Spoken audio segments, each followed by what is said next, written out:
Lebanon की राजधानी Beirut में 5 अगस्त को एक धमाका हुआ। इतना ज़बरदस्त धमाका जिससे पहले आपने कभी नहीं देखा होगा। एक झटके में 3 लाख लोग बेघर हो गए। रिएक्टर स्केल पर 4.1 रेट से भूकंप जैसे झटके पैदा हुए इस ब्लास्ट के बाद। लेकिन सवाल यह है कि यह ब्लास्ट हुआ कैसे? क्या यह कोई हमला था या इंसानी भूल की वजह से विस्फोट हुआ? इसका सारा खुलासा, सारी कहानी इस वीडियो में हम आपको बताएंगे, तो लास्ट तक बने रहिए हमारे साथ। दोस्तों नमस्कार, मैं राजा मीणा और आप देख रहे हैं फैक्ट फ्लोर। जब यह धमाका हुआ तो ऐसा लगा कि कोई मिसाइली अटैक हुआ है। कयास लगाया गया कि शायद इजराइल ने कोई मिसाइली अटैक किया है, क्योंकि इजराइल और लेबनान के रिश्ते बहुत ख़राब हैं। लेबनान में ही दुनिया का सबसे खतरनाक आतंकी संगठन हिजबुल्लाह का ठिकाना है। इसलिए कुछ लोगों का यह भी मानना था कि हो सकता है ये कोई आतंकी हमला हो। लेकिन जब सरकारी अधिकारी हमले वाली जगह पहुंचे तो शुरुआती जांच में ही ये पता चल गया कि ना तो ये कोई आतंकी हमला था और ना ही मिसाइली अटैक। इंसानी भूल की वजह से ये धमाका हुआ। दरअसल राजधानी बेरूत के बंदरगाह के मध्य में एक वेयर हाउस था, जिसमें पिछले 6 सालों का जब्त किया हुआ 2700 टन अमोनियम नाइट्रेट का भंडार था। अमोनियम नाइट्रेट के साथ वेयर हाउस में फायर ट्रैकर्स भी रखे हुए थे। सबसे पहले फायर ट्रैकर्स में विस्फोट होना शुरू हुआ और ये आग बढ़ती हुई धीरे धीरे अमोनियम नाइट्रेट के भंडार तक पहुंच गई, जिससे यह भयंकर विस्फोट हुआ।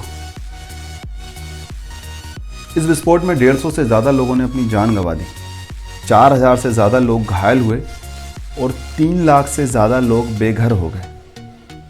विस्फोट की भयानकता का अंदाज़ा आप इसी बात से लगा सकते हैं कि विस्फोट से 9 किलोमीटर दूर स्थित बेरूत एयरपोर्ट में लगे शीशे चकनाचूर हो गए। जानकारी के अनुसार धमाका इतना तेज था कि 240 किलोमीटर दूर साइप्रस शहर तक आवाज़ सुनाई दी।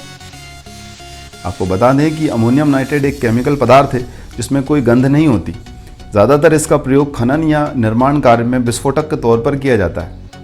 विस्फोट के बाद इसमें नाइट्रोजन ऑक्साइड और अमोनिया जैसी खतरनाक गैसेस भी निकलती।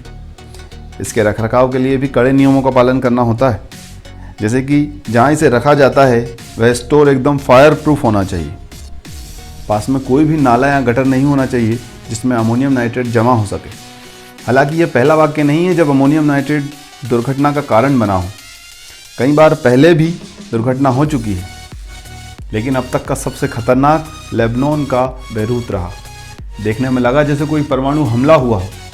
अगर दूसरे विश्व युद्ध को छोड़ दिया जाए तो ये मानव इतिहास का सबसे भयंकर ब्लास्ट है जिसमें लोग मारे गए। कई कैमरों में लोगों ने ये घटना कैद की, जिसमें से कुछ शायद आज हमारे बीच मौजूद भी ना हो या अस्पताल में भर्ती हों।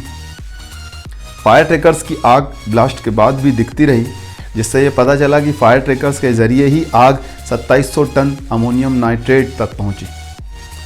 हम यही उम्मीद करते हैं कि मानव समाज इस दुर्घटना से सीख ले, आगे से कभी कोई ऐसी लापरवाही न बरती जाए और फिर कभी ऐसा हादसा ना हो। हम उम्मीद करते हैं इस वीडियो के ज़रिए इस दुर्घटना की सारी जानकारी आप तक पहुंचा पाए हों। चैनल को सब्सक्राइब ज़रूर कर दें ताकि हमारी आने वाली वीडियोस आप तक पहुंच सके। जल्दी मिलते हैं एक नई वीडियो में, तब तक के लिए पढ़ते रहिए, सुरक्षित रहिए। जय हिंद।